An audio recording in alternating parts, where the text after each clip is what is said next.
Hello बेटा बेटे अज आप अगला चैप्टर शुरू करते हैं पी ब्लॉक एलीमेंट्स।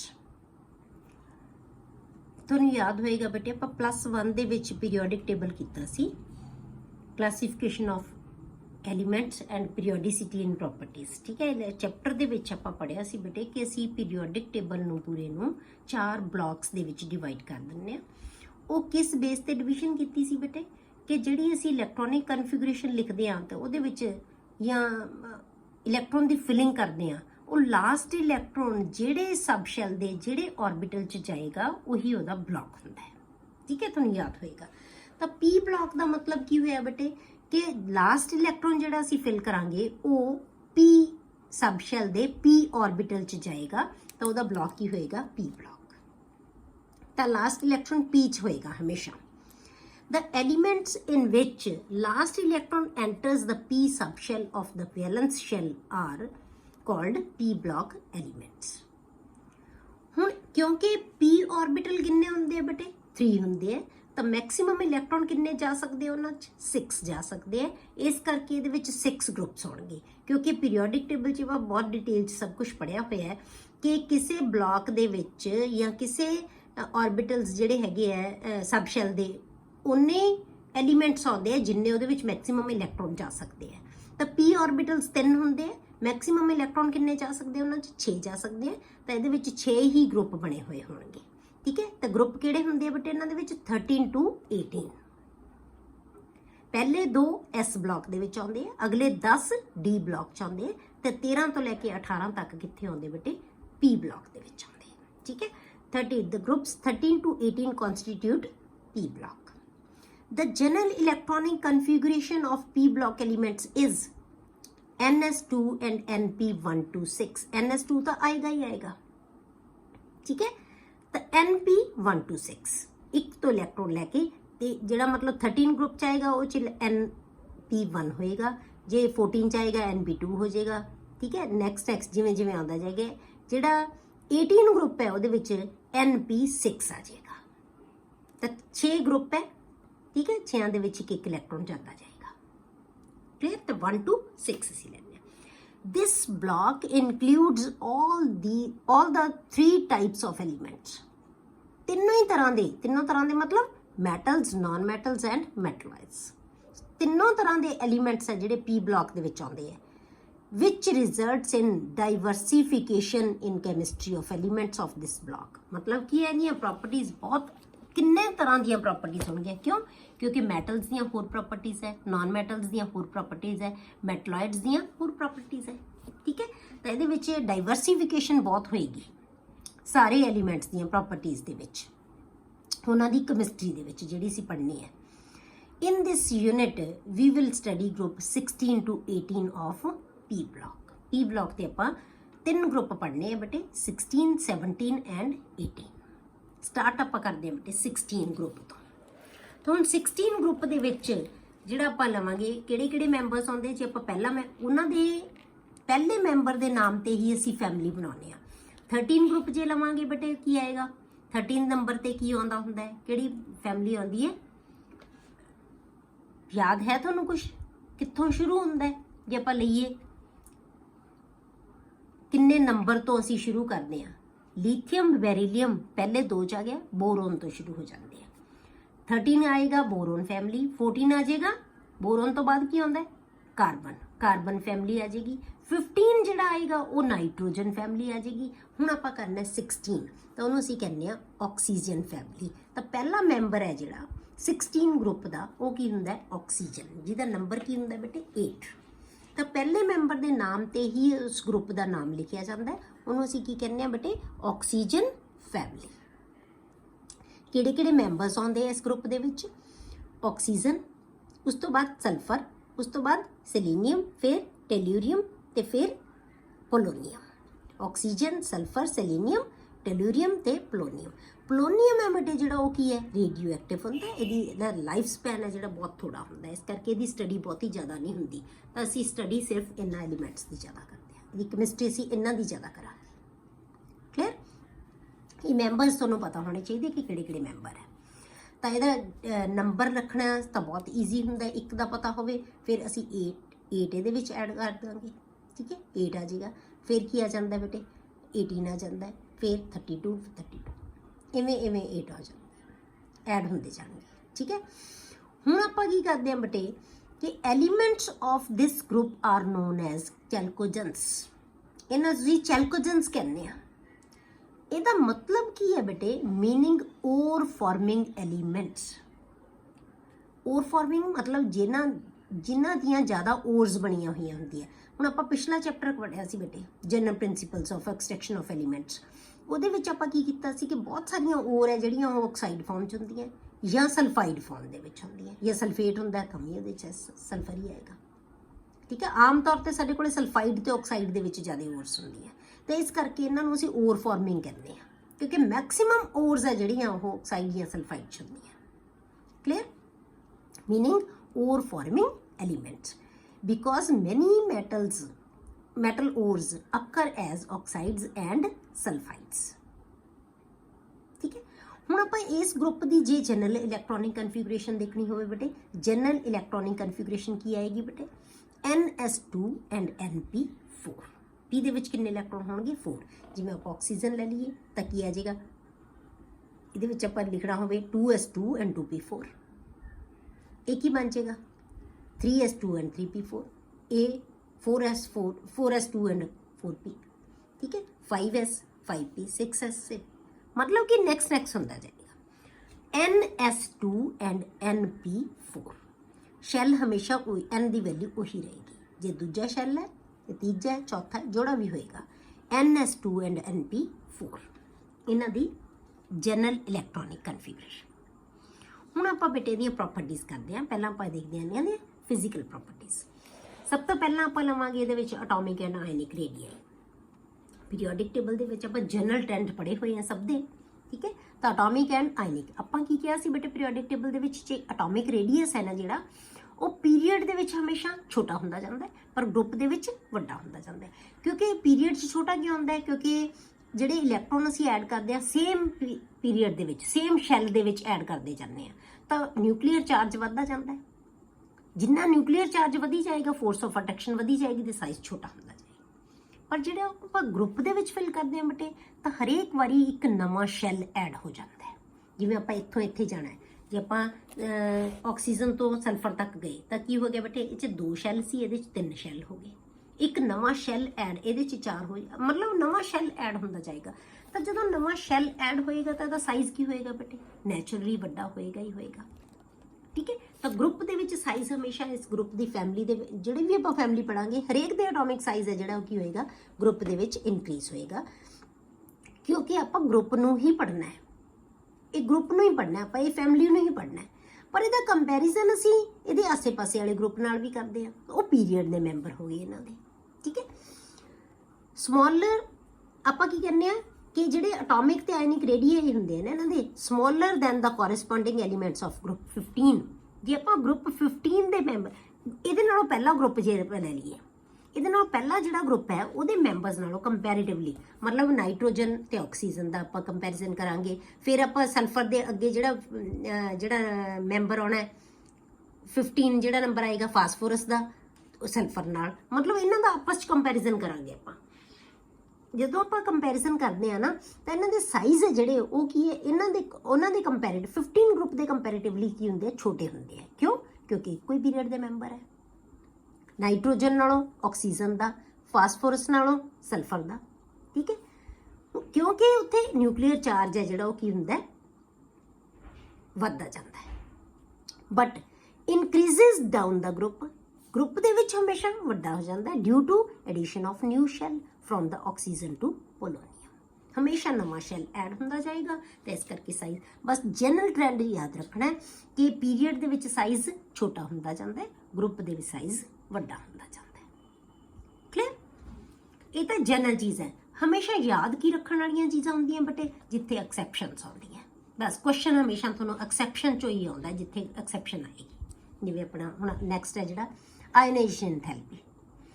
ਆਇਨਾਈਜੇਸ਼ਨ ਐਂਥੈਲਪੀ ਆਪਾਂ ਕੀ ਕਹਿੰਦੇ ਆ ਬੇਟੇ, ਕਿ ਜੇ ਆਪਾਂ ਪੀਰੀਅਡ ਦੇ ਵਿੱਚ ਗਏ ਸੀ ਤੇ ਸਾਈਜ਼ ਛੋਟਾ ਹੁੰਦਾ ਗਿਆ, ਤਾਂ ਸਾਈਜ਼ ਦੇ ਨਾਲ ਆਪਾਂ ਕੀ ਕਿਹਾ ਸੀ, ਸਾਈਜ਼ ਦੇ ਇਨਵਰਸਲੀ ਪ੍ਰੋਪੋਰਸ਼ਨਲ ਹੁੰਦੀ ਹੈ। ਜਿੰਨਾ ਸਾਈਜ਼ ਛੋਟਾ ਹੋਏਗਾ ਉਨੀ ਆਇਓਨਾਈਜੇਸ਼ਨ ਐਂਥੈਲਪੀ ਦੀ ਵੈਲਿਊ ਜ਼ਿਆਦਾ ਹੋਏਗੀ, ਜਿੰਨਾ ਸਾਈਜ਼ ਵੱਡਾ ਹੋਏਗਾ ਐਂਥੈਲਪੀ ਦੀ ਵੈਲਿਊ ਉਨੀ ਘਟਦੀ ਜਾਏਗੀ। ਸਾਈਜ਼ ਆਪਾਂ ਕਿਹਾ ਸੀ ਐਂਥੈਲਪੀ ਦੀ ਵੈਲਿਊ ਵੱਧਦੀ ਜਾਂਦੀ ਹੈ ਪੀਰੀਅਡ ਦੇ ਵਿੱਚ। ਇਹਦਾ ਮਤਲਬ 15 ਗਰੁੱਪ ਨਾਈਟ੍ਰੋਜਨ ਫੈਮਿਲੀ ਨਾਲੋਂ ਆਕਸੀਜਨ ਫੈਮਿਲੀ ਦੀ ਜਿਹੜੀ ਆਇਓਨਾਈਜੇਸ਼ਨ ਐਂਥੈਲਪੀ ਕੀ ਹੋਣੀ ਚਾਹੀਦੀ ਹੈ, ਜ਼ਿਆਦਾ ਹੋਣੀ ਚਾਹੀਦੀ ਹੈ। ਕਿਉਂ? ਕਿਉਂਕਿ ਸਾਈਜ਼ ਹੈ ਜਿਹੜਾ ਉਹ ਕੀ ਹੋ ਗਿਆ, ਛੋਟਾ ਹੋ ਗਿਆ। ਪਰ ਇੱਥੇ ਐਕਸੈਪਸ਼ਨ ਹੁੰਦੀ ਹੈ, ਕਿਉਂਕਿ ਜਿਹੜੀ ਨਾਈਟ੍ਰੋਜਨ ਫੈਮਿਲੀ ਦੀ ਆਇਓਨਾਈਜੇਸ਼ਨ ਐਂਥੈਲਪੀ ਹੈ ਨਾ, ਉਹ ਜ਼ਿਆਦਾ ਹੁੰਦੀ ਹੈ as compare to oxygen family, ਜਾਂ 15 ਗਰੁੱਪ ਦੀ ਜਿਹੜੀ ਆਇਓਨਾਈਜੇਸ਼ਨ ਐਂਥੈਲਪੀ ਹੈ ਉਹ ਜ਼ਿਆਦਾ ਹੁੰਦੀ ਹੈ ਐਜ਼ ਕੰਪੇਅਰ ਟੂ 16 ਗਰੁੱਪ। ਹੁਣ ਇਹਦਾ ਰੀਜ਼ਨ ਕੀ ਆਪਾਂ ਲੈਂਦੇ ਹਾਂ, ਇਹਨਾਂ ਦੀ ਇਲੈਕਟ੍ਰੋਨਿਕ ਕਨਫਿਗਰੇਸ਼ਨ। ਜੇ ਆਪਾਂ ਇਲੈਕਟ੍ਰੋਨਿਕ ਕਨਫਿਗਰੇਸ਼ਨ ਦੇਖੀਏ 15 ਗਰੁੱਪ ਦੀ, ਤਾਂ ਕੀ ਹੈ, ਬਹੁਤ ਸਟੇਬਲ ਕਨਫਿਗਰੇਸ਼ਨ ਹੈ ਬੇਟੇ, NS2 and NP3। NP3 ਕੀ ਆ ਗਿਆ, ਇਹ ਫੁਲੀ ਫਿਲਡ ਹੈ, ਇਹ ਹਾਫ ਫਿਲਡ ਹੈ। ਤਾਂ ਆਪਾਂ ਕਿਹਾ ਸੀ ਕਿ ਫੁਲੀ ਫਿਲਡ ਤੇ ਹਾਫ ਫਿਲਡ ਆਰਬਿਟਲਸ ਹੈ ਜਿਹੜੇ ਉਹ ਕੀ ਹੁੰਦੇ ਆ, ਐਕਸਟਰਾ ਸਟੇਬਿਲਿਟੀ ਹੁੰਦੀ ਹੈ ਉਹਨਾਂ ਦੀ, ਇਹ ਐਕਸਟਰਾ ਸਟੇਬਲ ਹੁੰਦੇ ਆ। ਤਾਂ ਇਸ ਕਰਕੇ ਜੇ ਤੁਹਾਡੇ ਕੋਲੇ ਇਹ ਕਨਫਿਗਰੇਸ਼ਨ ਆ ਗਈ ਤਾਂ ਸਟੇਬਲ ਕਨਫਿਗਰੇਸ਼ਨ ਦੇ ਵਿੱਚੋਂ ਬੇਟੇ ਇਲੈਕਟ੍ਰੋਨ ਨੂੰ ਰਿਮੂਵ ਕਰਨਾ ਕੀ ਹੋਏਗਾ, ਮੁਸ਼ਕਿਲ ਹੋਏਗਾ। ਤਾਂ ਇਹਦੀ ਐਂਥੈਲਪੀ ਕੀ ਹੋ ਜਾਏਗੀ, ਜ਼ਿਆਦਾ ਹੋਏਗੀ। ਇਹਨਾਂ ਦੇ ਗਰੁੱਪ ਦੀ ਜਿਹੜੀ ਆਪਾਂ ਲਈਏ, ਜੇ ਤੁਹਾਨੂੰ ਆਪਾਂ ਇੱਥੇ ਆਪਾਂ ਲਿਖ ਕੇ ਦੇਖੀਏ, ਜੇ ਆਪਾਂ ਕੰਪੈਰੀਜ਼ਨ ਕਰਨਾ ਹੋਵੇ ਤਾਂ ਜੇ ਆਪਾਂ ਨਾਈਟ੍ਰੋਜਨ ਤੇ ਆਕਸੀਜਨ ਸਪੋਜ਼ ਕਰਕੇ ਆਪਾਂ ਲਿਖ ਦਿੰਦੇ, ਨਾਈਟ੍ਰੋਜਨ ਤੇ ਆਪਾਂ ਆਕਸੀਜਨ ਦਾ ਹੀ ਕੰਪੈਰੀਜ਼ਨ ਕਰਦੇ ਆਪਾਂ। ਨਾਈਟ੍ਰੋਜਨ ਦਾ ਜੇ ਆਪਾਂ ਲਿਖਣੀ ਹੋਵੇ ਕਨਫਿਗਰੇਸ਼ਨ ਕੀ ਆਏਗੀ, ਆਪਾਂ ਲੈਂਦੇ ਹਾਂ, ਜੇ ਆਪਾਂ ਸ਼ੁਰੂ ਤੋਂ ਲਿਆ 1s2 2s2 and 2p3 ਆ ਗਈ। ਇਹਦੀ ਆਪਾਂ ਕੀ ਲਿਖਾਂਗੇ, 1s2 2s2 2p4 ਆ ਗਈ।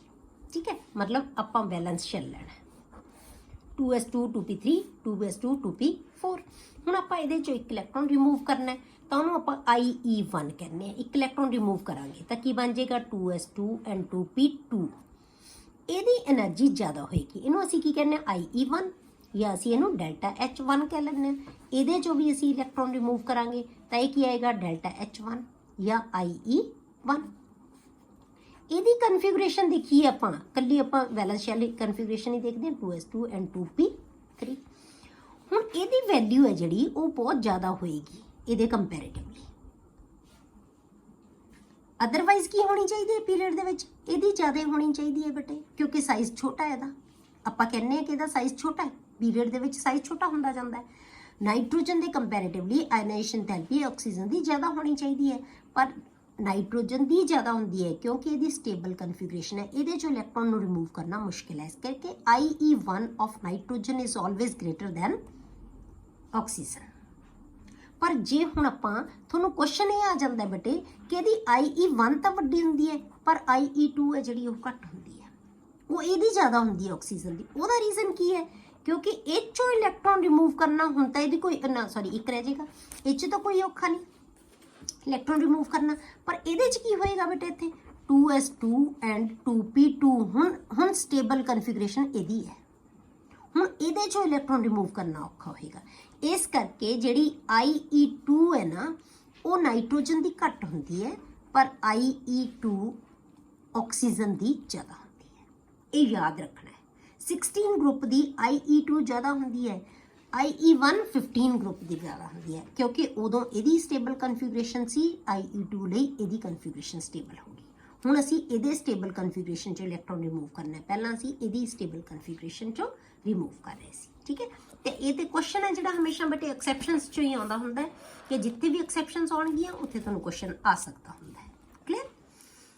ਤਾਂ ਆਪਾਂ ਕੀ ਹੈ ਕਿ IE1 of oxygen family 16 group, lower than nitrogen family 15 group due to stable configuration of nitrogen family. IE2 of 16 group is higher than 15 group due to stable configuration of 16 group. Ion है जिहड़ा ओदी stable configuration हो जाएगी 60। जे ਅਸੀਂ IE2 है जिहड़ी ਉਹ ion ਦੀ ਜ਼ਿਆਦਾ ਹੋਏਗੀ ਕਿਉਂਕਿ ਉਹਦੀ stable configuration ਹੋ ਜਾਂਦੀ ਹੈ। Clear? ਹੁਣ ਆਪਾਂ ਜੇ ਡਾਊਨ ਦੀ ਗਰੁੱਪ ਕਰੀਏ ਤਾਂ ਕੀ ਹੈ, down the group from oxygen to polonium ionization enthalpy decreases, ਕਿਉਂਕਿ ਇਹ ਸਾਈਜ਼ ਤੇ ਡਿਪੈਂਡ ਕਰਦੀ ਹੈ, ਕਿਉਂਕਿ ਨੀਚੇ ਨੂੰ ਸਾਈਜ਼ ਵੱਧਦਾ ਜਾਂਦਾ ਹੈ। ਜਿੰਨਾ ਸਾਈਜ਼ ਵੱਧਦਾ ਜਾਏਗਾ ਆਇਓਨਾਈਜੇਸ਼ਨ ਐਂਥੈਲਪੀ ਦੀ ਵੈਲਿਊ ਉਨੀ ਘਟਦੀ ਜਾਏਗੀ, ਇਲੈਕਟ੍ਰੋਨ ਨੂੰ ਰਿਮੂਵ ਕਰਨਾ ਈਜ਼ੀ ਹੁੰਦਾ ਜਾਏਗਾ। ਠੀਕ ਹੈ, ਤਾਂ ਗਰੁੱਪ ਦੇ ਵਿੱਚ ਇਹਦਾ ਚਰਨ ਰਹੇਗਾ। ਕਲੀਅਰ? ਨੈਕਸਟ ਹੈ ਬੇਟੇ ਇਲੈਕਟ੍ਰੋਨ ਗੇਨ ਐਂਥੈਲਪੀ। ਅਗਲਾ ਜਿਹੜਾ ਪ੍ਰੋਪਰਟੀ ਹੈ ਉਹ ਇਲੈਕਟ੍ਰੋਨ ਗੇਨ ਐਂਥੈਲਪੀ। ਹੁਣ ਇਲੈਕਟ੍ਰੋਨ ਗੇਨ ਐਂਥੈਲਪੀ ਕੀ ਹੁੰਦੀ ਹੈ ਬੇਟੇ? ਇਲੈਕਟ੍ਰੋਨ ਨੂੰ ਐਡ ਕਰਦੇ ਹਾਂ ਆਪਾਂ, ਜਿਵੇਂ ਇਲੈਕਟ੍ਰੋਨ ਰਿਮੂਵ ਕਰਨ ਲਈ ਆਇਓਨਾਈਜੇਸ਼ਨ ਐਂਥੈਲਪੀ ਹੁੰਦੀ ਹੈ, ਇਲੈਕਟ੍ਰੋਨ ਐਡ ਕਰਨ ਲਈ ਕੀ ਹੁੰਦੀ ਹੈ? Electron gain enthalpy. ਹੁਣ ਇਹ ਤੁਹਾਨੂੰ ਦੱਸਣ ਦੀ ਕੋਈ ਲੋੜ ਨਹੀਂ ਹੈ ਕਿਉਂਕਿ ਬਹੁਤ ਡਿਟੇਲ ਦੇ ਵਿੱਚ ਆਪਾਂ ਪਹਿਲਾਂ ਇਹ ਪੜ੍ਹੀਆਂ ਹੋਈਆਂ। ਇਲੈਕਟ੍ਰੋਨ ਗੇਨ ਐਂਥੈਲਪੀ ਕੀ ਹੁੰਦੀ ਹੈ, ਇਲੈਕਟ੍ਰੋਨ ਆਇਓਨਾਈਜੇਸ਼ਨ ਐਂਥੈਲਪੀ ਕੀ ਹੁੰਦੀ ਹੈ, ਇਲੈਕਟ੍ਰੋਨ ਨੈਗੇਟਿਵਿਟੀ ਕੀ ਹੁੰਦੀ ਹੈ, ਇਹ ਵਨ ਦੇ ਵਿੱਚ ਬੜਾ ਡਿਟੇਲ ਸਬਜੈਕਟ ਪੜ੍ਹਿਆ ਹੋਇਆ ਤੁਸੀਂ, ਠੀਕ ਹੈ। ਤਾਂ ਹੁਣ ਇਲੈਕਟ੍ਰੋਨ ਗੇਨ ਐਂਥੈਲਪੀ ਦਾ ਟ੍ਰੈਂਡ ਆਪਾਂ ਕੀ ਦੇਖਾਂਗੇ ਇਸ ਪੀ ਬਲੌਕ ਦੇ ਵਿੱਚ? ਆਪਾਂ ਕੀ ਦੇਖਣਾ ਹੈ ਜਾਂ 16 ਗਰੁੱਪ ਦੇ ਵਿੱਚ? The elements of this family have high negative electron gain enthalpies. ਇਹਦੀ ਹਾਈ ਇਲੈਕਟ੍ਰੋਨ ਨੈਗੇਟਿਵਿਟੀ, ਜਿਹੜੀ ਇਲੈਕਟ੍ਰੋਨ ਗੇਨ ਐਂਥੈਲਪੀ ਹੈ ਉਹਦੀ ਨੈਗੇਟਿਵ ਵੈਲਿਊ ਹੈ ਨਾ ਜਿਹੜੀ, ਉਹ ਕੀ ਹੁੰਦੀ ਹੈ? ਹਾਈ ਹੁੰਦੀ ਹੈ। ਦ ਵੈਲਿਊਜ਼ ਡਿਕਰੀਜ਼ਿਜ਼ ਫਰੋਮ ਸਲਫਰ ਟੂ ਪੋਲੋਨੀਅਮ। ਪਰ ਇਹ ਜਿਹੜੀ ਵੈਲਿਊ ਹੈ ਨੀਚੇ ਨੂੰ ਆਉਂਦੇ ਆ ਜਦੋਂ ਆਪਾਂ ਗਰੁੱਪ ਦੇ ਵਿੱਚ, ਤਾਂ ਫਿਰ ਇਹਦੀ ਵੈਲਿਊ ਹੈ ਡਿਕਰੀਜ਼ ਹੁੰਦੀ ਜਾਂਦੀ ਹੈ। ਕਿਉਂ ਹੁੰਦੀ ਹੈ ਬੇਟੇ? ਜੇ ਤੁਹਾਨੂੰ ਯਾਦ ਹੋਏ, ਕਿਉਂਕਿ ਅਸੀਂ ਗਰੁੱਪ ਦੇ ਵਿੱਚ ਜਦੋਂ ਵੀ ਟੌਪ ਟੂ ਬਾਟਮ ਜਾਂਦੇ ਆ ਤਾਂ ਮੈਟੈਲਿਕ ਕਰੈਕਟਰ ਵੱਧਦਾ ਜਾਂਦਾ ਹੈ। ਇਹਦਾ ਮਤਲਬ ਇਲੈਕਟ੍ਰੋਨ ਨੂੰ ਗੇਨ ਕਰਨ ਦੀ ਟੈਂਡੈਂਸੀ ਘਟਦੀ ਜਾਂਦੀ ਹੈ। ਤਾਂ ਜਿੰਨੀ ਘਟਦੀ ਜਾਏਗੀ ਟੈਂਡੈਂਸੀ ਤੇ ਇਲੈਕਟ੍ਰੋਨ ਗੇਨ ਐਂਥੈਲਪੀ ਕੀ ਹੈ? ਉਨੀ ਵੈਲਿਊ ਘਟਦੀ ਜਾਏਗੀ। ਨੈਗੇਟਿਵ ਵੈਲਿਊ ਤਾਂ ਪੋਜ਼ਿਟਿਵ ਬਣ ਜਾਂਦੀ ਹੈ ਸਮਾਂ ਉਹਨਾਂ ਦੀ ਵੈਲਿਊ ਤਾਂ, ਠੀਕ ਹੈ। ਅਨਐਕਸਪੈਕਟਡਲੀ, ਹੁਣ ਫਿਰ ਤੁਹਾਡੇ ਕੋਲ ਐਕਸੈਪਸ਼ਨ ਆ ਗਈ। Unexpectedly oxygen has low negative gain enthalpy than sulphur. ਹੋਣੀ ਕੀ ਚਾਹੀਦੀ ਹੈ? ਉੱਪਰ ਵਾਲੇ ਮੈਂਬਰ ਦੀ ਸਭ ਤੋਂ ਜ਼ਿਆਦਾ ਹੋਣੀ ਚਾਹੀਦੀ, ਫਿਰ ਘਟਦੀ ਜਾਣੀ ਚਾਹੀਦੀ ਹੈ। ਗਰੁੱਪ ਦੇ ਵਿੱਚ ਆਪਾਂ ਇਹੀ ਕਿਹਾ ਕਿ ਇਲੈਕਟ੍ਰੋਨ ਗੇਨ ਐਂਥੈਲਪੀ ਡਿਕਰੀਜ਼ ਹੁੰਦੀ ਜਾਂਦੀ ਹੈ, ਪਰ ਆਕਸੀਜਨ ਦੀ ਇਲੈਕਟ੍ਰੋਨ ਗੇਨ ਐਂਥੈਲਪੀ ਘੱਟ ਹੁੰਦੀ ਹੈ ਐਜ਼ ਕੰਪੇਅਰ ਟੂ ਸਲਫਰ। ਇਹਦਾ ਰੀਜ਼ਨ ਕੀ ਹੈ ਬੇਟੇ? small size of oxygen. This is due to small size of oxygen atom. ਕਿਉਂਕਿ ਆਕਸੀਜਨ ਦੀ ਐਟਮ ਦਾ ਸਾਈਜ਼ ਇੰਨਾ ਸਮਾਲ ਹੁੰਦਾ ਹੈ ਕਿ ਜੇ ਅਸੀਂ ਉਹਦੇ ਵਿੱਚ ਹੋਰ ਇਲੈਕਟ੍ਰੋਨ ਐਡ ਕਰ ਦਿੰਦੇ ਆ ਤਾਂ ਫਿਰ ਕੀ ਹੋ ਜਾਂਦਾ ਬੇਟੇ? ਉਹਨਾਂ ਇਲੈਕਟ੍ਰੋਨਸ ਦੇ ਵਿੱਚ ਰਿਪਲਸ਼ਨ ਹੋਣ ਲੱਗ ਜਾਂਦੀ ਹੈ ਕਿਉਂਕਿ ਸਾਈਜ਼ ਬਹੁਤ ਛੋਟਾ ਹੈ, ਠੀਕ ਹੈ। ਸਾਈਜ਼ ਬਹੁਤ ਛੋਟਾ ਹੈ। ਜੇ ਸਾਈਜ਼ ਵੱਧਦਾ ਜਾਏਗਾ ਉਹਦਾ ਸ਼ੈਲ ਦੂਰ ਹੁੰਦਾ ਜਾਏਗਾ ਬਹੁਤ, ਉੱਥੇ ਇਲੈਕਟ੍ਰੋਨ ਆਸਾਨੀ ਨਾਲ ਅਸੀਂ ਐਡ ਕਰ ਸਕਦੇ ਹਾਂ। ਕਿਉਂਕਿ ਇਹਦਾ ਸਾਈਜ਼ ਛੋਟਾ ਹੋਣ ਕਰਕੇ ਅਸੀਂ ਇਹਨੂੰ ਆਸਾਨੀ ਨਾਲ ਇਹਨੂੰ ਇਲੈਕਟ੍ਰੋਨ ਨਹੀਂ ਗੇਨ ਕਰ ਸਕਦਾ। ਇਸ ਕਰਕੇ ਇਲੈਕਟ੍ਰੋਨ ਗੇਨ ਐਂਥੈਲਪੀ ਹੈ ਨਾ ਜਿਹੜੀ, ਉਹ ਸਲਫਰ ਨਾਲੋਂ ਆਕਸੀਜਨ ਦੀ ਘੱਟ ਹੁੰਦੀ ਹੈ। ਕਲੀਅਰ? ਨੈਕਸਟ ਹੈ ਬੇਟੇ ਇਲੈਕਟ੍ਰੋਨੈਗੇਟਿਵਿਟੀ। ਹੁਣ ਇਲੈਕਟ੍ਰੋਨੈਗੇਟਿਵਿਟੀ ਅਸੀਂ ਕਿਹਨੂੰ ਕਹਿੰਦੇ ਆ? ਇਲੈਕਟ੍ਰੋਨੈਗੇਟਿਵਿਟੀ ਕੀ ਹੈ? ਇਹੀ ਚੀਜ਼ ਹੈ ਇਲੈਕਟ੍ਰੋਨ ਨੂੰ ਗੇਨ ਕਰਨ ਦੀ ਟੈਂਡੈਂਸੀ, ਪਰ ਉਹ ਇੱਕ ਆਈਸੋਲੇਟਡ ਐਟਮ ਵਾਸਤੇ ਸੀ ਬੇਟੇ। ਜੇ ਆਪਾਂ ਇਲੈਕਟ੍ਰੋਨ ਦੇਣਾ ਹੀ ਹੈ ਇੱਕ ਐਟਮ ਨੂੰ ਤਾਂ ਉਹ ਇਲੈਕਟ੍ਰੋਨ ਗੇਨ ਐਂਥੈਲਪੀ ਹੈ। ਪਰ ਜੇ ਕਿਸੇ ਬੌਂਡਡ ਐਟਮ ਦੇ ਨਾਲ ਹੈ, ਬੌਂਡ ਬਣਿਆ ਹੋਇਆ ਐਟਮਸ ਦੇ ਵਿੱਚੋਂ, ਉਹਦੇ ਵਿੱਚੋਂ ਉਹਨੇ ਇਲੈਕਟ੍ਰੋਨ ਨੂੰ ਅਟਰੈਕਟ ਕਰਨਾ ਹੈ, ਤਾਂ ਉੱਥੇ ਕੀ ਹੋਏਗੀ? ਇਲੈਕਟ੍ਰੋਨੈਗੇਟਿਵਿਟੀ ਹੋਏਗੀ। The tendency to attract the shared pair of electron towards itself is called electronegativity. ਉਹਨੂੰ ਆਪਾਂ ਕੀ ਕਹਿੰਦੇ ਆ? ਇਲੈਕਟ੍ਰੋਨੈਗੇਟਿਵਿਟੀ। ਉਹ ਕੀ ਸੀ ਕਿ ਜੇ ਅਸੀਂ ਇਲੈਕਟ੍ਰੋਨ ਐਡ ਕਰਨਾ ਹੈ ਕਿਸੇ ਆਈਸੋਲੇਟਡ ਐਟਮ ਦੇ ਵਿੱਚ, ਕਿਸੇ ਗੈਸੀਅਸ ਐਟਮ ਦੇ ਵਿੱਚ ਇਲੈਕਟ੍ਰੋਨ ਐਡ ਕਰਨ ਲਈ ਜਿੰਨੀ ਐਂਥੈਲਪੀ ਹੈ ਉਹ ਇਲੈਕਟ੍ਰੋਨ ਗੇਨ ਐਂਥੈਲਪੀ ਹੁੰਦੀ ਹੈ। ਪਰ ਜੇ ਕਿਸੇ ਨੇ ਸ਼ੇਅਰਡ ਪੇਅਰ ਨੂੰ ਆਪਣੇ ਵੱਲ ਅਟਰੈਕਟ ਕਰਨਾ ਹੈ ਤਾਂ ਉਹ ਕੀ ਹੈ? ਇਲੈਕਟ੍ਰੋਨੈਗੇਟਿਵਿਟੀ ਹੈ, ਠੀਕ ਹੈ। The elements of oxygen family have higher values of electronegativity than the elements of group 15. 15 ਨਾਲੋਂ ਵੱਧ, ਕਿਉਂਕਿ ਇਲੈਕਟ੍ਰੋਨੈਗੇਟਿਵਿਟੀ ਦੀ ਵੈਲਿਊ ਹੈ ਜਿਹੜੀ ਹਮੇਸ਼ਾ ਪੀਰੀਅਡ ਦੇ ਵਿੱਚ ਇਨਕਰੀਜ਼ ਹੁੰਦੀ ਜਾਂਦੀ ਹੈ। ਤਾਂ 15 ਗਰੁੱਪ ਨਾਲੋਂ 16 ਦੀ ਕੀ ਹੋਏਗੀ? ਜ਼ਿਆਦਾ। 16 ਨਾਲੋਂ 17 ਦੀ ਕੀ ਹੋਏਗੀ? ਜ਼ਿਆਦਾ। ਪਰ 18 ਦੀ ਕੀ ਹੋ ਜਾਂਦੀ ਹੈ? ਖਤਮ ਹੋ ਜਾਂਦੀ ਹੈ। 18 ਨਾ ਇਲੈਕਟ੍ਰੋਨ ਲੂਜ਼ ਕਰਦੀ ਹੈ ਨਾ ਇਲੈਕਟ੍ਰੋਨ ਗੇਨ ਕਰਦੀ ਹੈ। Next to fluorine, oxygen has highest electronegativity value. ਮਤਲਬ ਕਿ ਇਹ ਸਭ ਤੋਂ ਜ਼ਿਆਦਾ ਕਿਹਦੀ ਹੁੰਦੀ ਹੈ ਬੇਟੇ? ਫਲੋਰੀਨ ਦੀ।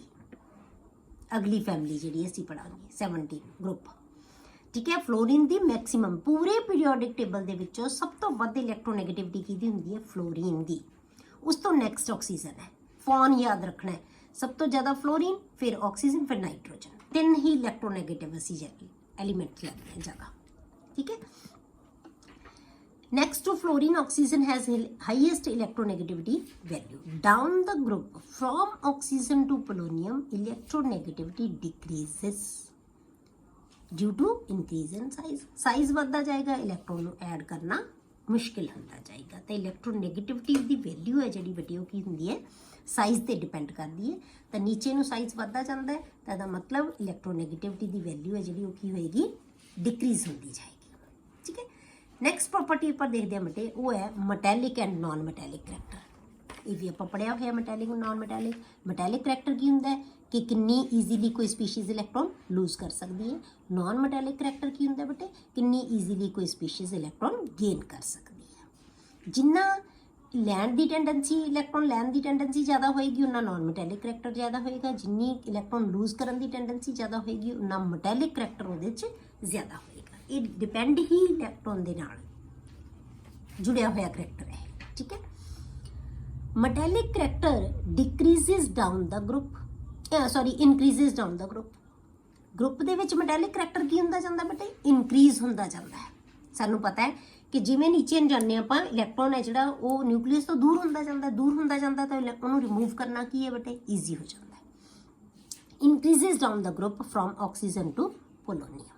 जनरल ट्रेंड कि इलैक्ट्रॉन जिन्ना दूर हुंदा जाएगा उहदे विच मटैलिक करैक्टर वधदा जांदा है। ग्रुप दे विच मटैलिक करैक्टर आपां पढ़िया होया कि नॉन मटैलिक करैक्टर पीरीयड दे विच डिक्रीज होंदा जांदा है ते ग्रुप दे विच इनक्रीज होंदा जांदा है। ठीक है, oxygen and sulphur are non metals. Oxygen ते सल्फर दोनों की है, नॉन मैटल्स है। नीचे नूं आपां जदों जाने ना तो फिर की है, मटैलिक करैक्टर वधदा जांदा है, नॉन मटैलिक करैक्टर घटदा जांदा है। सैलीनियम ते टेलूरियम दोनों की है, मैटलॉइड्स। मैटलॉइड्स की होंदे जिन्हां कोल मैटल्स ते नॉन मैटल्स दोनों दे करैक्टर्स होंदे हैं, उन्होंने असीं की कहने हैं बेटे, मैटलॉइड्स। तो ये दो एलीमेंट्स है जिहड़े वो की होंदे हैं, मैटलॉइड्स होंदे हैं। Polonium is metal. पोलोनियम है जिहड़ा वो की है, मेटल है। पर पोलोनियम की है बेटे, रेडियो एक्टिव है। ठीक है, रेडियो एक्टिव एलीमेंट है ये। रेडियो एक्टिव एलीमेंट किहड़े होंदे हैं, ਜਿਹੜੇ ਆਪਣੇ ਆਪ ਰੇਡੀਏਸ਼ਨਸ ਜਿਨ੍ਹਾਂ ਦੇ ਵਿੱਚੋਂ ਅਮਿਟ ਹੁੰਦੀਆਂ ਰਹਿੰਦੀਆਂ, ਉਹਨਾਂ ਨੂੰ ਅਸੀਂ ਰੇਡੀਓ ਐਕਟਿਵ ਐਲੀਮੈਂਟਸ ਕਹਿੰਦੇ ਆ। ਤਾਂ ਇਸੇ ਕਰਕੇ ਇਹਨਾਂ ਦਾ ਜਿਹੜਾ ਲਾਈਫ ਸਪੈਨ ਹੈ ਉਹ ਕੀ ਹੁੰਦਾ ਹੈ, ਬਹੁਤ ਸ਼ਾਰਟ ਹੁੰਦਾ ਹੈ। ਇਸ ਕਰਕੇ ਇਹਨਾਂ ਦੀ ਸਟੱਡੀ ਜ਼ਿਆਦਾ ਨਹੀਂ ਕੀਤੀ ਜਾ ਸਕਦੀ, ਬਹੁਤ ਛੋਟੀ ਲਾਈਫ ਹੁੰਦੀ ਹੈ ਇਹਨਾਂ ਦੀ। ਠੀਕ ਹੈ, ਤਾਂ ਪੋਲੋਨੀਅਮ ਮੈਟਲ ਹੈ ਇਕੱਲੀ ਇਸ ਗਰੁੱਪ ਦੇ ਵਿੱਚ। ਆਕਸੀਜਨ ਫੈਮਿਲੀ ਦੇ ਵਿੱਚ ਕੀ ਹੈ, ਪੋਲੋਨੀਅਮ ਇਜ਼ ਮੈਟਲ। उस तो बाद आगे बटे ਜਿਹੜੇ ਇਹਨਾਂ ਦੇ ਮੈਲਟਿੰਗ ਪੁਆਇੰਟ, ਬੋਇਲਿੰਗ ਪੁਆਇੰਟ। ਇਹ ਇੱਕ ਕਾਮਨ ਜੀ ਪ੍ਰੋਪਰਟੀ ਹੈ ਕਿ ਮਾਸ ਦੇ ਉੱਤੇ ਡਿਪੈਂਡ ਕਰਦੀ ਹੁੰਦੀ ਹੈ, ਕਿਉਂਕਿ ਜਿੰਨਾ ਮਾਸ ਜ਼ਿਆਦਾ ਹੋਏਗਾ ਕਿਸੇ ਚੀਜ਼ ਦਾ ਉਹਨਾਂ ਮੈਲਟਿੰਗ ਪੁਆਇੰਟ, ਬੋਇਲਿੰਗ ਪੁਆਇੰਟ ਜ਼ਿਆਦਾ ਹੋਏਗਾ ਉਹਨਾਂ ਦਾ। Increases regularly from oxygen to tellurium due to increase in size and hence greater van der Waals forces. ਜਿੰਨਾ ਸਾਈਜ਼ ਵੱਧਦਾ ਜਾਏਗਾ ਉਨੀਆਂ ਉਹਨਾਂ ਦੇ ਵਿੱਚ one der Waals forces of attraction ਜ਼ਿਆਦਾ ਹੋਣਗੀਆਂ। ਜਿੰਨੇ ਫੋਰਸਿਸ ਜ਼ਿਆਦਾ ਹੋਣਗੀਆਂ ਉਹਨਾਂ ਦਾ ਮੈਲਟਿੰਗ ਪੁਆਇੰਟ, ਬੋਇਲਿੰਗ ਪੁਆਇੰਟ ज़्यादा होंगे, क्योंकि हमेशा melting point, boiling point forces के उत्ते डिपेंड करते हैं। फोर्सिस के नाल ही उन्होंने दे उत्ते ही डिपेंड करते हैं। Polonium has lower and melting and boiling point than tellurium due to maximum inert pair effect. Inert pair effect करके इहदी जिहड़ा मेल्टिंग पॉइंट, बॉइलिंग पॉइंट है वो की होंदे, घट होंदे हैं। बड़ियां प्रॉपर्टीज़ है जिहड़ियां लास्ट वाले एलीमेंट दियां ना फर्क हो जाती है due to inert pair effect. Inert pair effect की होंदा बेटे कि जिहड़ा एस ऑर्बिटल है ना, एस ऑर्बिटल ये कैमिकल कॉम्बीनेशन दे विच पार्टिसिपेट नहीं करता। आपां करदे NS2 जे आपां देखो जे आपां जिन्हां दी जनरल कन्फिगरेशन कीती सी आपां की कीती सी बेटे, NS2 एंड NP4। आ जिहड़ा पेयर ऑफ इलैक्ट्रॉन है ना, ये कैमिकल कॉम्बीनेशन दे विच पार्टिसिपेट ही नहीं करता, इनर्ट हो जाता है। इनू असी इनर्ट पेयर इफेक्ट कह दिंदे आ। इस करके इहदियां प्रॉपर्टीज़ बहुत डिफरेंट हो जाती है। तो इस करके इहदा मेल्टिंग पॉइंट, बॉइलिंग पॉइंट भी की हो जाते हैं, घट होंदे due to inert pair effect. हुण दूजी चीज़ इहदे च एक्सैप्शन की आउंदी है बेटे, एक्सैप्शन नहीं, एक्सैप्शन भी कह सकते हैं कि आपां कहने हैं कि मेल्टिंग पॉइंट, बॉइलिंग पॉइंट तो वधणगे ही, मास दे नाल वधदे जांदे आ, पर इहदे विच सल्फर ते ऑक्सीजन ते मेल्टिंग पॉइंट, बॉइलिंग पॉइंट दे विच ना बहुत ज़्यादा डिफरेंस होंदा है। The large difference in the melting and boiling points of oxygen and sulphur is due to their atomicity.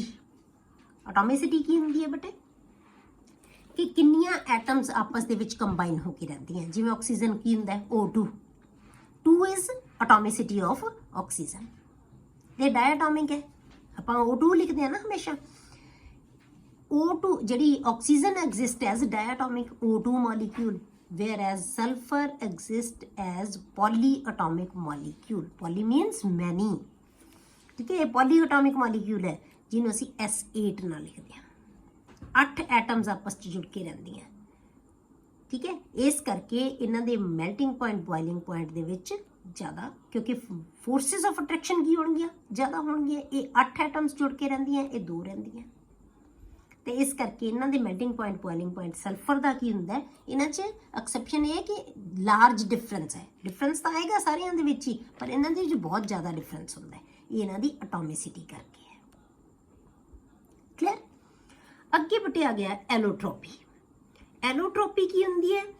ਇੱਕ ਤੋਂ ਵੱਧ ਫਾਰਮਸ ਦੇ ਵਿੱਚ ਜਦੋਂ ਐਗਜ਼ਿਸਟ ਕਰਦਾ ਹੈ ਕੋਈ ਵੀ ਐਲੀਮੈਂਟ ਹੈ ਇਹਨਾਂ ਦੇ ਵਿੱਚੋਂ ਇੱਕ ਤੋਂ ਵੱਧ ਫਾਰਮਸ ਦੇ ਵਿੱਚ ਐਗਜ਼ਿਸਟ ਕਰ ਸਕਦਾ ਹੈ, ਤਾਂ ਉਹਨੂੰ ਅਸੀਂ ਉਹਦੀ ਐਲੋਟ੍ਰੋਪੀ ਕਹਿੰਦੇ ਹਾਂ। ਤਾਂ ਹੁਣ ਉੱਤੇ ਤੁਸੀਂ ਪਹਿਲਾਂ ਵੀ ਪੜ੍ਹਿਆ ਹੋਇਆ, ਛੋਟੀ ਕਲਾਸਿਸ ਦੇ ਵਿੱਚ ਵੀ ਪੜ੍ਹਿਆ ਹੋਇਆ ਬੇਟੇ। ਐਲੋਟ੍ਰੋਪੀ ਤਾਂ ਤੁਸੀਂ ਭਿੰਨ ਰੂਪਤਾ ਜਿਹਨੂੰ ਕਹਿੰਦੇ ਹਾਂ ਅਸੀਂ। all the elements of this group exhibit allotropy। ਸਾਰਿਆਂ ਦੇ ਵਿੱਚ ਤਕਰੀਬਨ ਐਲੋਟ੍ਰੋਪੀ ਹੁੰਦੀ ਹੈ। For example oxygen exist as O2 and O3। ਇਹ O2 ਤੇ O3 ਦੇ ਵਿੱਚ ਐਗਜ਼ਿਸਟ ਕਰਦਾ ਹੈ, ਠੀਕ ਹੈ। ਇਹ ਕੋਈ ਖਾਸ ਬਹੁਤੀ ਜ਼ਿਆਦਾ ਨਹੀਂ ਡਿਟੇਲ ਆਪਾਂ ਨੂੰ ਪੜ੍ਹਨ ਵਾਲੀ, ਠੀਕ ਹੈ। ਅਗਲੀ ਅੱਗੇ ਬੇਟੇ ਦੀ oxidation state. Oxidation state, oxidation state ਕੀ ਹੁੰਦੀ ਹੈ ਬੇਟੇ? ਇਹਨਾਂ ਦੀ ਕੰਬਾਈਨਿੰਗ ਕੈਪੈਸਿਟੀ, ਠੀਕ ਹੈ। ਕਿੰਨੀ ਕੰਬਾਈਨਿੰਗ ਕੈਪੈਸਿਟੀ ਹੋਊਗੀ ਉਹਨਾਂ ਦੀ ਆਕਸੀਡੇਸ਼ਨ ਸਟੇਟ ਹੈ। ਇਸ ਗਰੁੱਪ ਦੀਆਂ ਆਕਸੀਡੇਸ਼ਨ ਸਟੇਟਸ ਹੈ ਨਾ ਜਿਹੜੀਆਂ, ਉਹ ਕਿੱਥੋਂ ਤੱਕ ਹੁੰਦੀਆਂ? ਇਹ ਵੇਰੀਏਬਲ ਹੁੰਦੀ ਹੈ। ਮਤਲਬ ਇੱਕ ਤਰ੍ਹਾਂ ਦੀ ਨਹੀਂ ਅਸੀਂ ਆਕਸੀਡੇਸ਼ਨ ਸਟੇਟ ਕਹਿ ਸਕਦੇ। ਇਹ -2 ਤੋਂ ਲੈ ਕੇ +2 ਤੱਕ ਇਹਦੀਆਂ ਆਕਸੀਡੇਸ਼ਨ ਸਟੇਟਸ ਹੋ ਸਕਦੀਆਂ। -2 ਤੋਂ ਲੈ ਕੇ +6 ਤੱਕ। -2 ਦਾ ਮਤਲਬ ਇਹ 2 ਇਲੈਕਟ੍ਰੋਨ ਗੇਨ ਕਰ ਸਕਦੇ ਆ, ਮਤਲਬ ਕਿ ਨਾ ਆਕਟੇਟ ਕੰਪਲੀਟ ਹੋਣਾ ਹੈ, 2 ਇਲੈਕਟ੍ਰੋਨ ਗੇਨ ਕਰ ਲੈਣਗੇ। ਜਾਂ ਫਿਰ 2 ਤੋਂ ਲੈ ਕੇ, ਇਹ ਨਹੀਂ ਕਿ 2 ਇਹੀ 2 ਹੋਣਗੀਆਂ, 2 ਨੈਗੇਟਿਵ ਤੋਂ ਲੈ ਕੇ +6 ਤੱਕ ਜਿੰਨੀਆਂ ਮਰਜ਼ੀ ਹੋ ਸਕਦੀਆਂ। ਆਮ ਤੌਰ ਤੇ ਹੁੰਦੀਆਂ -2, +2, +4 ਤੇ +6। ਇਹ ਆਕਸੀਡੇਸ਼ਨ ਸਟੇਟਸ ਇਹਨਾਂ ਦੀਆਂ ਹੁੰਦੀਆਂ, ਠੀਕ ਹੈ, ਆਮ ਤੌਰ ਤੇ। ਹੁਣ ਇਹ ਕਿਵੇਂ ਆਪਾਂ ਦੇਖਦੇ ਹਾਂ ਅੱਗੇ ਐਗਜ਼ਾਮਪਲ ਦੇ ਨਾਲ। The elements of group 16 exhibit a number of oxidation states varying from -2 to +6. Oxygen shows only -2 oxidation state. ਆਮ ਤੌਰ ਤੇ ਆਕਸੀਜਨ ਸਟੇਟ ਹੈ ਜਿਹੜੀ ਆਕਸੀਜਨ ਦੀ ਆਕਸੀਡੇਸ਼ਨ ਸਟੇਟ ਹੈ ਉਹ ਕਿੰਨੀ ਹੁੰਦੀ ਹੈ? -2 ਹੁੰਦੀ ਹੈ। ਐਕਸੈਪਟ ਇਨ OF2। ਆਪਾਂ ਪਿੱਛੇ ਹੁਣੇ ਤੁਹਾਨੂੰ ਮੈਂ ਦੱਸਿਆ ਸੀ ਕਿ ਫਲੋਰੀਨ ਦੀ ਇਲੈਕਟ੍ਰੋਨੈਗੇਟਿਵਿਟੀ ਬੇਟੇ ਜ਼ਿਆਦਾ ਹੁੰਦੀ ਹੈ ਸਭ ਤੋਂ, ਆਕਸੀਜਨ ਦੀ ਦੂਜੇ ਨੰਬਰ ਤੇ। ਫਲੋਰੀਨ ਦੀ ਪ੍ਰੈਜ਼ੈਂਸ ਦੇ ਵਿੱਚ ਆਕਸੀਜਨ ਕਦੇ ਵੀ ਇਲੈਕਟ੍ਰੋਨ ਗੇਨ ਨਹੀਂ ਕਰ ਸਕਦਾ, ਇਹ ਗੇਨ ਕਰੇਗਾ। ਫਲੋਰੀਨ ਲਏਗੀ ਇਲੈਕਟ੍ਰੋਨ ਇਹਦੇ ਤੋਂ, ਤੇ ਉੱਥੇ ਦੀ ਕੀ ਹੋਗੀ? +2 ਆਕਸੀਡੇਸ਼ਨ ਸਟੇਟ। ਤਾਂ OF2 ਮੋਲੀਕਿਊਲ ਦੇ ਵਿੱਚ ਆਕਸੀਜਨ ਜਿਹੜੀ ਆਕਸੀਜਨ ਦੀ ਆਕਸੀਡੇਸ਼ਨ ਸਟੇਟ ਹੈ ਉਹ ਕਿੰਨੀ ਹੈ? +2। ਅਦਰਵਾਈਜ਼ ਹਮੇਸ਼ਾ ਆਕਸੀਜਨ ਦੀ ਕੀ ਹੁੰਦੀ ਹੈ? -2। ਪਰ -2 ਤਾਂ ਆਮ ਕੰਪਾਊਂਡਸ ਦੇ ਵਿੱਚ ਹੈ। ਜੇ ਤੁਹਾਨੂੰ ਯਾਦ ਹੋਵੇ ਤਾਂ ਆਪਾਂ ਪੈਰੋਕਸਾਈਡ ਕੀਤਾ ਸੀ। ਪੈਰੋਕਸਾਈਡ ਕਿਹਨੂੰ ਕਹਿੰਦੇ ਆ ਬੇਟੇ ਆਪਾਂ? O2 2 negative. ਤਾਂ ਇੱਕ ਉਹਦੀ ਕੀ ਬਣ ਗਈ? 1 ਨੈਗੇਟਿਵ ਆਕਸੀਡੇਸ਼ਨ ਸਟੇਟ। ਤਾਂ ਇਹਦੀ ਆਕਸੀਜਨ ਦੀ -2 ਵੀ ਹੋ ਸਕਦੀ ਹੈ, -1 ਵੀ ਹੋ ਸਕਦੀ ਹੈ। ਪੈਰੋਕਸਾਈਡ ਦੇ ਵਿੱਚ -1 ਹੁੰਦੀ ਹੈ ਇਹਦੀ ਆਕਸੀਡੇਸ਼ਨ ਸਟੇਟ। O2 ਦੇ ਵਿੱਚ 0 ਹੁੰਦੀ ਹੈ, ਠੀਕ ਹੈ। ਜੇ O2 ਮੋਲੀਕਿਊਲ ਬਣਾ ਲੈਂਦਾ, ਉਹ ਤਾਂ ਸਭ ਦੀ ਹੋਈ, ਜਿਹੜੇ ਐਲੀਮੈਂਟਰੀ ਮੋਲੀਕਿਊਲਸ ਹੁੰਦੇ ਉਹਨਾਂ ਦੀ ਸਭ ਦੀ 0 ਹੁੰਦੀ ਹੈ, ਠੀਕ ਹੈ। ਤਾਂ 0 ਵੀ ਹੈ, ਮਤਲਬ ਆਪਾਂ -2 ਤੋਂ +2 ਤੱਕ ਵੀ ਕਹਿ ਸਕਦੇ ਹਾਂ, ਆਪਾਂ +2 ਤੱਕ ਵੀ ਬਣਾਉਂਦਾ ਹੈ। -2 ਵੀ ਆ ਗਿਆ, ਫਿਰ -1 ਪੈਰੋਕਸਾਈਡ 'ਚ ਆ ਗਿਆ, 0 O2 'ਚ ਆ ਗਿਆ, +2 ਕਿੱਥੇ ਆ ਗਈ? OF2 'ਚ ਆ ਗਈ। ਤਾਂ -2 ਤੋਂ ਲੈ ਕੇ +2 ਤੱਕ ਆਕਸੀਡੇਸ਼ਨ ਸਟੇਟਸ ਇਹਦੀਆਂ ਹੋ ਸਕਦੀਆਂ, ਠੀਕ ਹੈ। Other elements show +2, +4, +6 oxidation states। ਹੁਣ ਆਪਾਂ ਦੱਸਦੇ ਹਾਂ ਕਿ ਕਿਵੇਂ ਇਹ ਬਣਾਉਣਗੇ। But +4 and +6 are more common। ਜ਼ਿਆਦਾ ਕਾਮਨ ਕਿਹੜੀਆਂ ਹੋਣਗੀਆਂ? +4 and +6। ਪਰ ਜਦੋਂ ਆਪਾਂ ਗਰੁੱਪ ਦੇ ਵਿੱਚ ਡਾਊਨਵਰਡ ਜਾਈ ਜਾਵਾਂਗੇ, stability of +6 oxidation state decreases and +4 oxidation state increases। ਪਰ ਜਦੋਂ ਅਸੀਂ ਗਰੁੱਪ ਦੇ ਵਿੱਚ ਜਾਂਦੇ ਆ ਤਾਂ +4 ਦੀ ਸਟੇਬਿਲਿਟੀ ਵੱਧਦੀ ਜਾਂਦੀ ਹੈ, +6 ਦੀ ਸਟੇਬਿਲਿਟੀ ਘਟਦੀ ਜਾਂਦੀ ਹੈ। ਇਹਦਾ ਰੀਜ਼ਨ ਕੀ ਹੈ ਬੇਟੇ? ਇਨਰਟ। ਫਿਰ ਉਹੀ ਇਨਰਟ ਪੇਅਰ ਇਫੈਕਟ, 2 ਇਲੈਕਟ੍ਰੋਨ ਇਨਰਟ ਹੋ ਜਾਂਦੇ ਹੈ। ਤਾਂ ਕੱਲੀ +4 ਆਕਸੀਡੇਸ਼ਨ ਸਟੇਟ, ਜਦੋਂ ਪੋਲੋਨੀਅਮ ਹੈ ਨਾ ਜਿਹੜਾ ਬਣਾਏਗਾ ਕੰਪਾਊਂਡ 4 ਆਕਸੀਡੇਸ਼ਨ ਸਟੇਟ 'ਚ ਬਣਾਉਂਦਾ, ਉਹ ਜ਼ਿਆਦਾ +6 'ਚ ਨਹੀਂ, due to inert pair effect, ठीक है। And 4 oxidation state increases due to inert pair effect. ਹੁਣ ਆਪਾਂ ਦੇਖਦੇ ਹਾਂ ਬੇਟੇ ਇਹ ਕਿਵੇਂ ਬਣਾਉਂਦੇ ਆ, ਇਹ ਕੰਪਾਊਂਡ ਮਤਲਬ ਆਕਸੀਡੇਸ਼ਨ ਸਟੇਟ ਕਿਵੇਂ ਸ਼ੋ ਕਰਦੇ ਆ। ਆਪਾਂ ਕੀ ਲੈਣੇ, ਜੇ ਆਪਾਂ ਆਕਸੀਜਨ ਦੀ ਦੇਖੀਏ ਤਾਂ ਕੀ ਹੁੰਦਾ 2s2 ਵੈਲੈਂਸ ਸ਼ੈਲ ਕੱਲਾ ਆਪਾਂ ਲਵਾਂਗੇ 2s2 and 2p4, 2s2 and 2p4। ਹੁਣ ਇਹਦੇ ਵਿੱਚੋਂ ਇਹ ਕਿੰਨੇ ਨਾਲ ਸ਼ੇਅਰ ਕਰ ਸਕਦਾ ਹੈ ਜਾਂ ਇਲੈਕਟ੍ਰੋਨ ਗੇਨ ਕਰ ਸਕਦਾ ਹੈ? 2। ਇਹਦੇ ਕੋਲ ਸਿੰਗਲ ਜਿਹੜੇ ਇਲੈਕਟ੍ਰੋਨ ਹੈ ਉਹ ਸਿਰਫ 2 ਹੀ ਆਰਬਿਟਲ ਦੇ ਵਿੱਚ ਹੈ ਬੇਟੇ, ਤਾਂ ਇਹਦੀ ਜਿਹੜੀ ਕੰਬਾਈਨਿੰਗ ਕੈਪੈਸਿਟੀ ਹੈ 2 ਹੀ ਹੋ ਸਕਦੀ ਹੈ, ਠੀਕ ਹੈ। ਤੇ 2 ਇਲੈਕਟ੍ਰੋਨ ਗੇਨ ਕਰੇਗਾ, ਇਹਦਾ ਮਤਲਬ ਕੀ ਹੈ 2 ਨੈਗੇਟਿਵ ਆਏਗਾ, ਤਾਂ ਇਹਦਾ ਆਕਟੇਟ ਕੰਪਲੀਟ ਹੋ ਜਾਏਗਾ। Excitation not possible due to absence of dual. ਹੁਣ ਇਤੋਂ ਕਿ ਇਹਦੀ ਵੇਰੀਏਬਲ ਆਕਸੀਡੇਸ਼ਨ ਸਟੇਟ ਹੋ ਹੀ ਨਹੀਂ ਸਕਦੀ, ਕਿਉਂ? ਕਿਉਂਕਿ ਇਹਦੇ ਇਲੈਕਟ੍ਰੋਨ ਐਕਸਾਈਟ ਹੋ ਕੇ ਕਿਤੇ ਹੋਰ ਜਾ ਹੀ ਨਹੀਂ ਸਕਦਾ, ਇਹਦੇ ਕੋਲੇ ਵੈਕੈਂਟ ਆਰਬਿਟਲ ਹੀ ਹੈ ਨਹੀਂਗੇ, 2 ਚ ਹੁੰਦਾ ਹੀ ਨਹੀਂ, 2s ਤੇ 2p ਹੀ ਹੁੰਦਾ ਹੈ। ਪਰ ਜੇ ਇਹਦੇ ਨਾਲ ਹੀ ਆਪਾਂ ਸਲਫਰ ਦੀ ਨਾਲ ਦੇਖੀਏ ਤਾਂ ਸਲਫਰ ਦੇ ਵਿੱਚ ਕੀ ਹੈ 3s ਚ ਆ ਗਿਆ, 3s2 and 3p4, ਪਰ ਇਹਦੇ ਕੋਲ ਵੈਕੈਂਟ d ਆਰਬਿਟਲ ਪਏ ਆ, 3d ਵੀ ਤਾਂ ਹੁੰਦਾ ਨਾ, 3 ਸਬ ਸ਼ੈਲ ਹੁੰਦੇ ਆ। तीसरे शैल च कितने होंगे 3 सब शैल S, P and D। हुण की होएगा बेटे, या तो यदि +2 हो सकती है, मतलब की है 2 नाल शेयर करेगा, या की हो सकता है इत्थों इलैक्ट्रॉन मूव करके इत्थे चला जाएगा तो कितने बन जाएगी +4 बन जाएगी। ये सारे सिंगल इलैक्ट्रॉन 4 थावां ते हो गए, ये 4 नाल शेयर कर सकता है, तो 4 ऑक्सीडेशन स्टेट बन गई। फिर जे S चों भी इलैक्ट्रॉन मूव करके इधर चला जाए तो फिर की बन जाएगा बेटे 6। ये क्यों पॉसिबिलिटी है बेटे? क्योंकि इतने इलैक्ट्रॉन मूव करके जा सकते हैं, तो यदि ऑक्सीडेशन स्टेट की होगी +6, ठीक है। तो 3 तरह दी ऑक्सीडेशन स्टेट आप बनाई दियाँ, +2 भी हो सकती है, +4 भी हो सकती है, तो +6। मतलब कंबाइनिंग कैपेसिटी वही होएगी जिन्ने हाफ फिल्ड ऑर्बिटल होंगे, वही शेयर कर सकते हैं ना दूजे नाल। ये 2 कर सकता है, इतने 4 शेयर कर सकता है, 4 नाल, इतने 6 नाल शेयर कर सकता है। इस करके ਆਪਾਂ ਵਿੱਚੋਂ ਨਹੀਂ ਬਣਾਉਂਦੇ ਕਿ 3 ਆਕਸੀਡੇਸ਼ਨ ਸਟੇਟ ਵੀ ਹੋਵੇ 5 ਵੀ ਹੋਵੇ, ਇਹ ਨਹੀਂ ਨਾ ਪੋਸੀਬਲ ਹੈਗੀਆਂ। ਹੁਣ ਤੁਹਾਨੂੰ ਇੱਥੋਂ ਸਮਝ ਆ ਗਈ ਹੋਏਗੀ ਕਿ ਇਹ 2 ਕਿਉਂ ਹੈ, ਇਹ 4 ਕਿਉਂ ਹੈ, ਇਹ 6 ਕਿਉਂ ਹੈ, ਠੀਕ ਹੈ। ਤਾਂ ਹੁਣ ਤੁਸੀਂ ਯਾਦ ਰੱਖਣਾ ਹੈ, ਇਹਦੇ ਨਾਲ ਰਿਲੇਟਡ ਅੱਗੋਂ ਤੁਹਾਨੂੰ ਬਹੁਤ ਕੁਐਸਚਨ ਆਉਣਗੇ ਬੇਟੇ ਕਿ ਜਿਹੜੀ ਸਲਫਰ ਦੀ ਆਕਸੀਡੇਸ਼ਨ ਸਟੇਟ ਹੈ ਨਾ ਉਹ +2 ਤੋਂ ਲੈ ਕੇ -2 ਤੋਂ ਲੈ ਕੇ, ਕਿਉਂਕਿ 2 ਇਲੈਕਟ੍ਰੋਨ ਗੇਨ ਵੀ ਕਰ ਸਕਦਾ ਹੈ। ਸਲਫਰ 2 ਗੇਨ ਕਰੇਗਾ ਤਾਂ ਇਹਦੀ -2 ਹੋਏਗੀ, ਜੇ 2 ਨਾਲ ਸ਼ੇਅਰ ਕਰੇਗਾ ਤਾਂ +2 ਹੋਏਗੀ। ਆਪਾਂ ਮੰਨੋ ਛੱਡਦਾ ਹੈ ਤਾਂ ਆਪਾਂ ਮੰਨਦੇ ਹਾਂ ਕਿ +2 ਪੋਸੀਬਿਲਿਟੀ ਲੈ ਕੇ ਚੱਲਦੇ ਹਾਂ, ਅਦਰਵਾਈਜ਼ ਇਹ ਗੇਨ ਨਹੀਂ ਕਰਦਾ, ਇਹ ਸ਼ੇਅਰ ਕਰੇਗਾ ਸਭ ਨੇ ਨਾਲ।